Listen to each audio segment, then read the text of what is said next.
Salve, salve amizades! Aqui é Matheus Ferreira com mais um Jornalcast, podcast que semeia a revolução. E hoje, estudo de caso número 13, o Rio Tapajós e as mentiras do governo Lula-Alckmin. Já passou um tempão desde o último episódio, a gente estava aqui correndo com trampo, com a vida e estudos e militância, mas eu consegui preparar um material bom. E agora vai ser tudo em vídeo, para quem preferir, para a gente alcançar outras redes sociais, tá? Antes, né, de entrar no tema propriamente dito do canal, a gente tem nosso Apoia-se, a gente tem o Pix direto para caso você queira ou possa ajudar a gente nessa construção aí de uma mídia anarquista, né? Uma mídia anticapitalista, antifascista e revolucionária, né? Também é muito importante você deixar o seu comentário, deixar o joinha, se inscrever no canal, certo? Isso tudo ajuda a gente demais. O Rio Tapajós e as mentiras do governo Lula-Alckmin. Mas, poxa, de novo, o Rio Tapajós não tem mau tempo que já passou, já decretou, já revogou o decreto, né? Eu sei, mas eu queria fazer esse vídeo para debater algumas coisas importantes. A tática de luta dos povos tradicionais que foi, né, vitoriosa, e também o que acontece quando você tem uma ótica totalmente liberal, e essa é mais uma comprovação de que, independente do governo que esteja, né, no poder, o Estado ele é em sua essência colonial.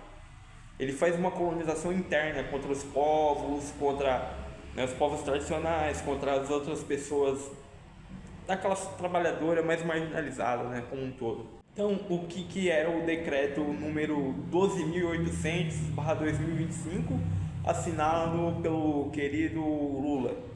Era basicamente uma lei que entregava, né, os rios para a iniciativa privada para explorarem da maneira que a iniciativa privada achasse melhor, para melhorar a navegabilidade dos rios e tudo mais. O pessoal governista estava vindo falar que o decreto não privatizava os rios, concedia a iniciativa privada, né? Que é basicamente a mesma coisa na prática. Ou o que acontece com o metrô de São Paulo, por exemplo, ou o que acontece com o metrô de Recife, Rio de Janeiro, tá ligado? É a privatização em si.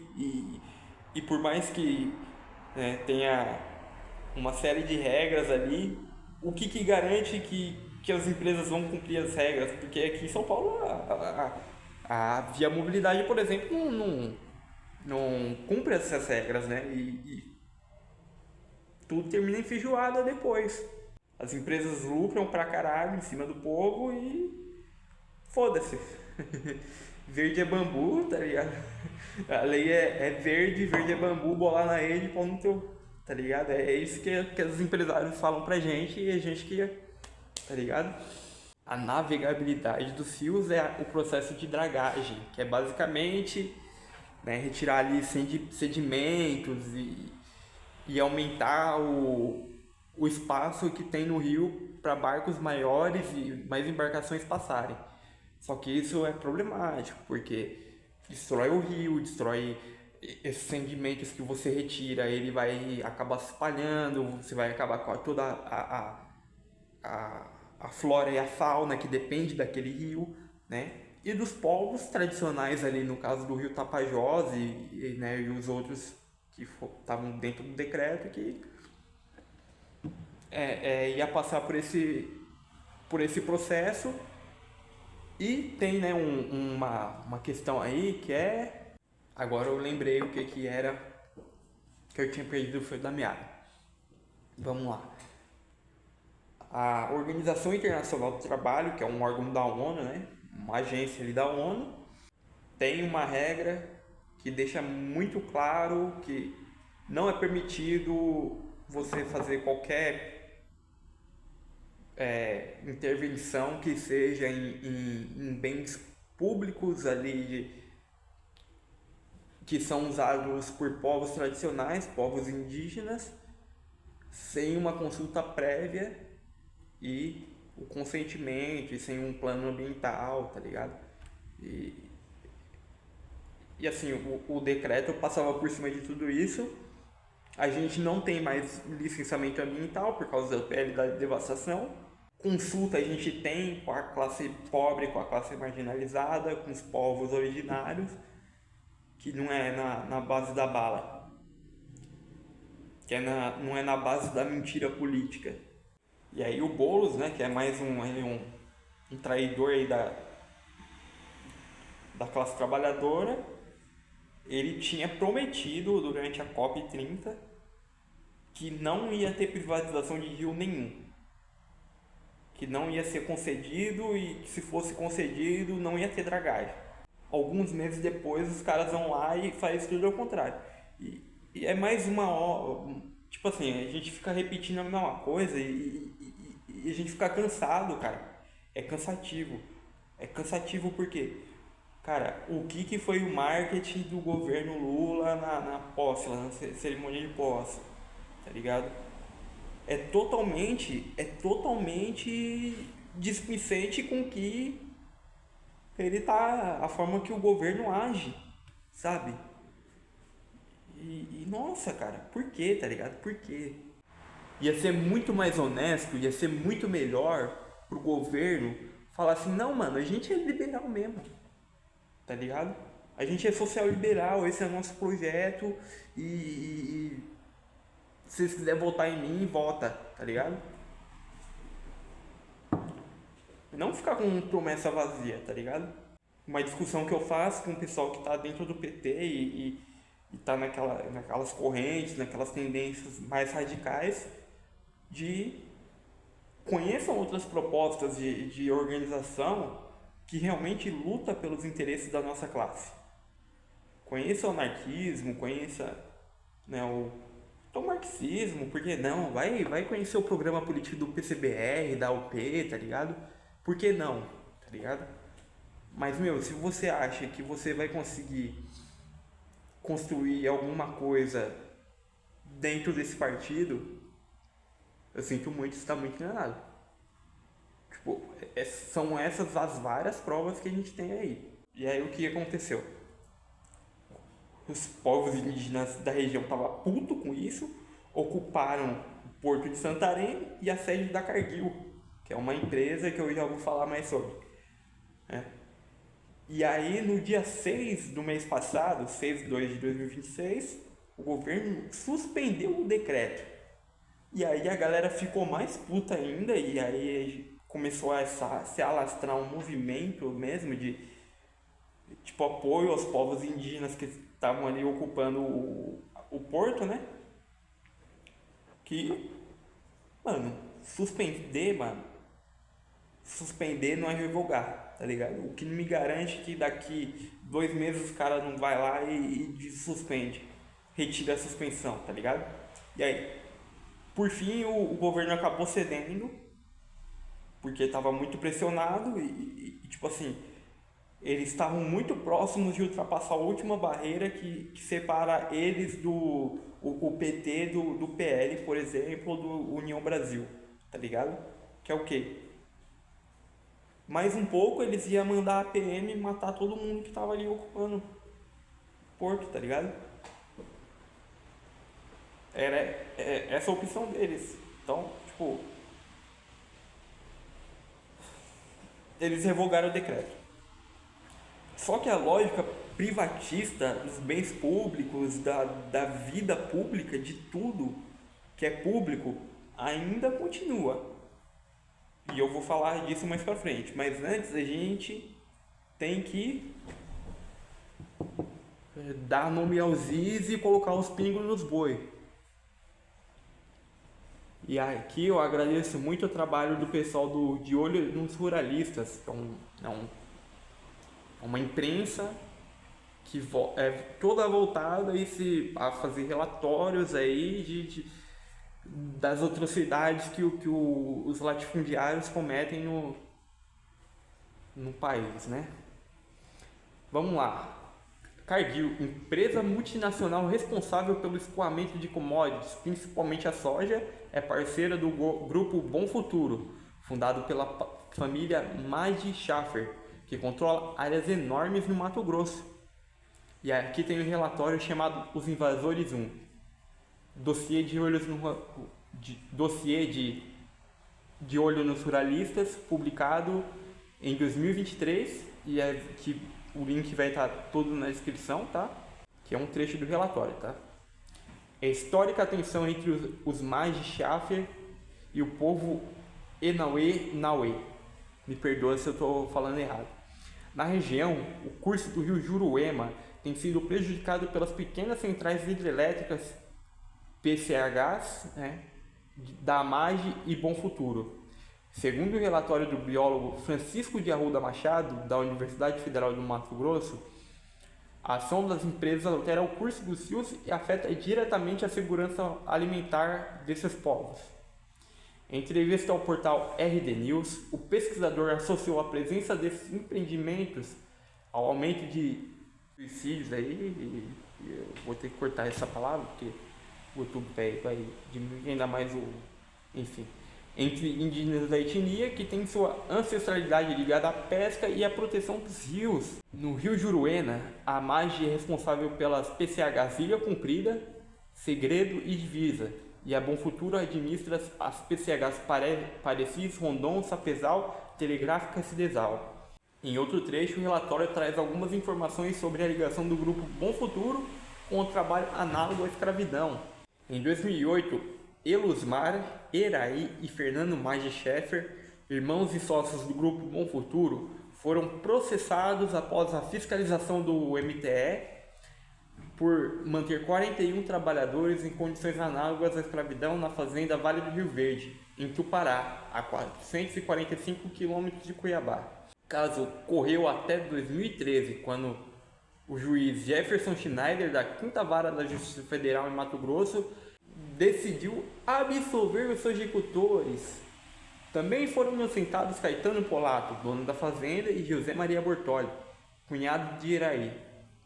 Apesar de figurar entre os 3 principais grupos produtores de soja no país, o grupo Bom Futuro não se destaca pelas exportações. Boa parte da sua produção é escoada pela Maggi e ter trades parceiras, como a Cargill, que em dezembro de 2022 concedeu à empresa dos irmãos Maggi Schaffer o troféu Parceiro de Ouro, em reconhecimento dos anos em atuação em conjunta no Mato Grosso. Ou seja, o que empresas como a Cargill, que a Cargill é uma empresa multinacional com sede nos Estados Unidos, tá? E o que essa empresa quer? Aumentar a navegabilidade dos rios para exportar soja. A soja que ela compra de grupos como o Bom Futuro, né, e a família Maggi Schaffer aí, que são meia dúzia de latifundiário escravagista e patrocina tudo que há de pior no mundo. Aqui a gente vai falar um pouco de soberania nacional também, né? E isso coloca em prática a soberania nacional em risco, porque no discurso mentiroso do governo federal fala tanto de soberania nacional, até bonezinho, né, lá nossa, puta que pariu. Mas como vamos alcançar qualquer tipo de soberania matando nossos povos e entregando nossa fauna e flora para a exploração de meia dúzia de latifundiários? Como será? A agricultura mecanizada traz graves consequências, como o desemprego no campo, falta de investimentos na indústria nacional, que vai empobrecer e tensionar mais as relações trabalhistas nas cidades, já que o nosso sistema econômico é voltado para o rentismo e acaba compensando mais ao agronegócio importar maquinários e tecnologias, aumentando as doenças relacionadas ao uso abusivo de agrotóxicos e toda, né, a mortandade que existe como consequência da exploração, da hiperexploração do latifúndio nos campos, né? Nas cidades, as polícias assassinam descaradamente e ficam impunes para manter a população sob medo constante. O Estado brasileiro é racista, Vivemos na democracia das chacinas e tudo isso sob a tutela do governo dito dos trabalhadores, né? Para falar um pouco sobre essa tática que foi vitoriosa dos povos indígenas, eu destaco parte da nota da UFL sobre o método, né, adotado. Abre aspas aí para a nota da Organização Socialista Libertária, publicada em fevereiro de 2026. A luta dos indígenas do Baixo Tapajós mostra mais uma vez a necessidade da ação direta para barrar os projetos de destruição do capital e do Estado, sem confiança nos acordos de gabinete. É na luta independente de governos que se encontra a possibilidade de acúmulo de força social para a construção de um poder popular autogestionário, capaz de botar em xeque o sistema de dominação capitalista. Nos solidarizamos à resistência indígena da proteção dos territórios comuns. E por que eu estou falando disso tudo um mês depois que aconteceu essas coisas, né? Vamos lá. Notícia aqui, ó, do Esquerda Diário, publicado na sexta-feira, 13 de março de 2026. Crise ecológica. Todo apoio. Mulheres indígenas ocupam sede regional da FUNAI em defesa do rio Xingu e contra a empresa canadense. Desde o dia 23 de fevereiro, as mulheres indígenas do Médio Xingu ocupam a sede regional da FUNAI em Altamira, Pará, contra a empresa canadense Bellosum. A empresa pretende abrir uma mina para exploração de ouro a céu aberto na região de Xingu, colocando em risco a biodiversidade da região. Todo o apoio à ocupação. De novo, a lógica privatista que começou com o Collor foi reforçada pelo FHC e foi continuada pelo projeto social-liberal do progressismo do PT. Agora, vamos de novo, estou repetindo isso pela milésima vez. Tem cheiro de liberal, age igual liberal e não é liberal por quê? Por que o Bolsonaro é liberal, tá ligado? Por que é condenável as atrocidades de governos com projetos liberais, econômicos, entreguistas e autoritários, e não é condenável o projeto social liberal do PT? Por que o Lula fala bonito? Tá ligado? É isso, porque ele é um torneiro, ele era torneiro e... Porque se for assim, mano, eu também sou, tá ligado? E aí? Eu também sou torneiro, eu sou torneiro e corintiano também, tá ligado? Então, porra, era pra eu ser presidente e aí tá fazendo o discurso da hora também, tá ligado? Ai, caramba, é incrível isso, é incrível. E assim, quando a gente vai discutir isso com o pessoal do PT e puxadinhos aí, né? Eles acusam a gente da esquerda radical de fazer coro com a direita, porque a gente está fazendo uma crítica à esquerda do governo. Qual que é a lógica? É eles que fazem a mesma... Repete o mantra dos acordos de Washington. É eles que abrem arreganha as pernas pro capital estrangeiro e para meia dúzia de latifundiário. É eles que deixam o avanço dos pesticidas, dos agrotóxicos, da PM matar todo mundo. E a gente que faz coro com a direita? Porra, velho. Sabe, então tá tendo essa luta aqui agora das principalmente mulheres indígenas, né? Aí no Médio Xingu. E vão ter outras porque revogou-se um decreto, mas a lógica tá posta aí e parece que o governo não quer mudar. Não quer mudar, velho. Sabe, a gente não tá pedindo nada de radical, a gente não tá pedindo que o camarada Alckmin e Lula entreguem fuzis para a classe trabalhadora e a gente construa a União das Repúblicas Socialistas Brasileiras, tá ligado? Mano, a gente só quer que pare com certas atrocidades, mano, tá ligado? A gente só quer o fim da escala 6 por 1 e que o governo Lula faça um governo de esquerda, tá ligado? Mais da esquerda mesmo, não essa patifaria que ele faz ali, sabe? Porra, sabe? Privatizar rio, privatizar presídio, tá ligado? Qual que é a lógica de você privatizar os presídios?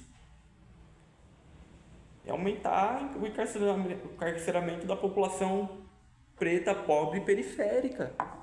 Quantas vezes a gente vai ter que ficar falando, levando, apanhando de PM aí, construindo ato, sabe? Porque, pô, eu sempre falo aqui também, mano, minha militância, isso aqui que eu faço, esses vídeos, ela não é militância. Isso aqui é agitação e propaganda. Militância é o que eu construí é o que eu construo dentro do sindicato que eu atuo, é o que eu construo pela minha organização, é o que eu construo no meu bairro, com os meus iguais ali. Então não fico só no papo. Eu almejo fazer outras coisas, mas está fora das contradições materiais. Fica aí a reflexão aí pra galera petista e de outras tendências aí do pessoal e tal. Vamos junto aí construir alguma coisa diferente, uma alternativa diferente, né? E eu não tô pedindo pra vocês deixarem de votar, vocês deixarem de lutar pelos métodos que vocês acreditam, mas conheçam outras possibilidades fora isso. Tenham a mente aberta. É isso, já falei demais pro meu tamanho, espero que vocês tenham gostado. A gente vai estar mantendo uma maior regularidade aqui de vídeos, tá? Por enquanto, porque eu consegui fazer uma porrada de coisa, mas fica aí o convite para que outras pessoas participem e me ajudem na construção dessa mídia socialista libertária, certo? E tamo junto, até o próximo episódio.